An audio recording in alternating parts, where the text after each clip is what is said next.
ముందు వీడియో చూస్తుంటే ఈ వీడియో అర్థమవుతుంది.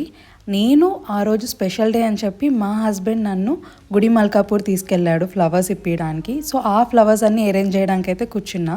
నాతో పాటు మా బాబుని కూడా కూర్చోబెట్టా. వాడి ఎక్స్ప్రెషన్ అయితే ఏం డాడీ పొద్దున్నే నాకు ఇది అన్నట్టు పెట్టాడు. బట్ స్టిల్ నువ్వు ఇక్కడే కూర్చో అని చెప్పి వాడిని ముందే కూర్చోబెట్టుకొని అన్నీ అరేంజ్ చేయడం స్టార్ట్ చేశాను అనమాట.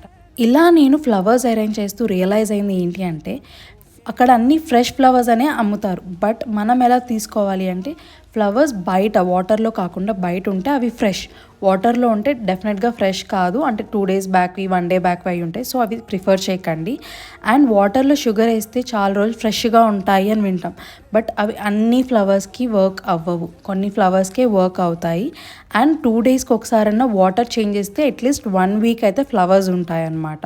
సో నేను అరేంజ్ చేసుకున్న ఫ్లవర్స్ అన్ని ఇలా డెకరేట్ చేసుకున్నా. ఎలా ఉన్నాయో డెఫినెట్గా కామెంట్ సెక్షన్లో కామెంట్ చేయండి.